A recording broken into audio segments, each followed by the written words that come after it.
जब गुनाह सिर्फ गुनाह न रहे बल्कि लाइफस्टाइल बन जाए, जब बुराई छुपने से इनकार कर दे और तालियां मांगने लगे, जब शर्म कमजोरी समझी जाए और हया पर हंसी उड़ाई जाए, जब नसीहत भलाई नहीं बल्कि दुश्मनी समझी जाए, तो याद रखो वो समाज खत्म होने के बहुत करीब होता है। क्योंकि अल्लाह का तरीका ये नहीं कि वो अचानक तबाही भेज दे। वो पहले दिलों को झकझोरता है, ज़मीर को आवाज देता है, नबी भेजता है, पैगाम भेजता है, मोहलत देता है। लेकिन जब इंसान हर चेतावनी को मजाक बना दे और कहे हमें कोई फर्क नहीं पड़ता, तब अल्लाह सिर्फ चेतावनी नहीं देता, वो जमीन का नक्शा बदल देता है।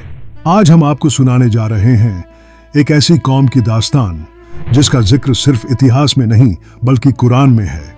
एक ऐसी कौम जिसका नाम कयामत तक इबरत बना दिया गया, कौम ए लूत।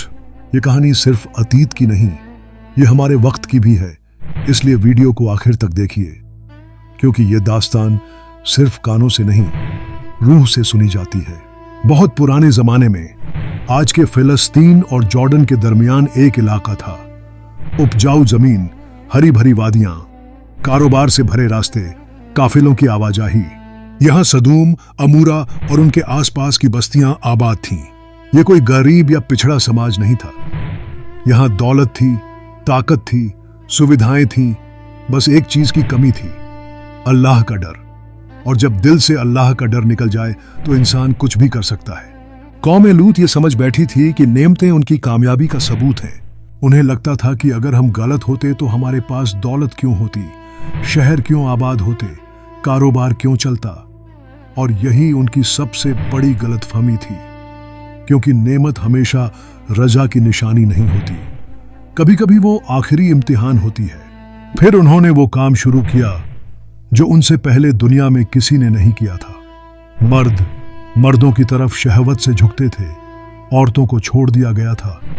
और ये सब छुपकर नहीं बल्कि रास्तों में, महफिलों में, खुलेआम, बिना शर्म, बिना डर, बिना पछतावे के होता था।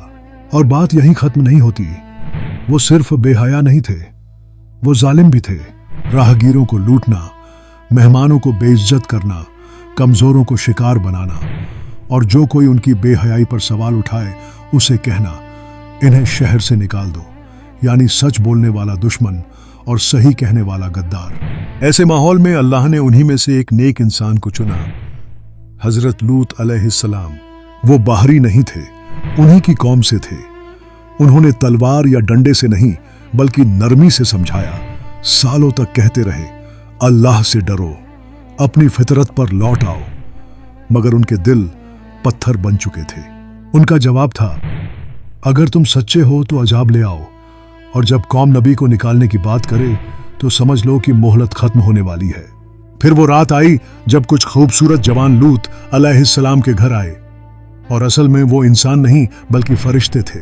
गुनाह शर्म के साथ हो तो फैलता नहीं, और जैसे ही शर्म खत्म होती है गुनाह महामारी बन जाता है।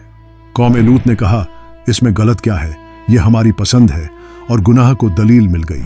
उन्होंने न सिर्फ गुनाह किया बल्कि उसका प्रचार किया, और जो अलग रहा उसे अकेला कर दिया गया। नसीहत अब दखलंदाजी बन चुकी थी, जुल्म एंटरटेनमेंट बन गया था, घमंड चरम पर था, और पाक रहना अपराध।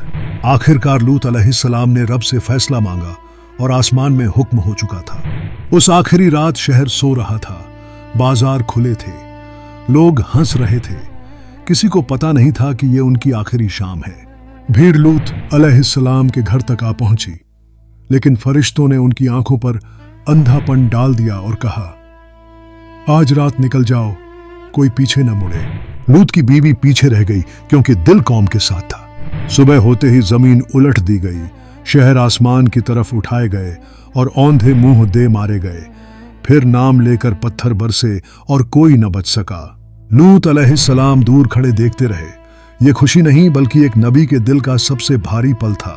आज वही जगह डेड सी कहलाती है, जहां जिंदगी नहीं, और ये गवाही है कि अल्लाह का वादा सच है।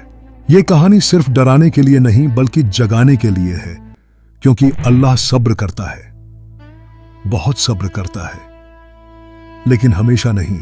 ये दास्तान सिर्फ कौम लूत की नहीं, हर उस समाज की है जो फितरत से लड़ने लगे और अगर ये कहानी दिल तक पहुंची हो तो इसे आगे पहुंचाइए। शायद किसी की आंख खुल जाए, शायद कोई तौबा कर ले। आमीन।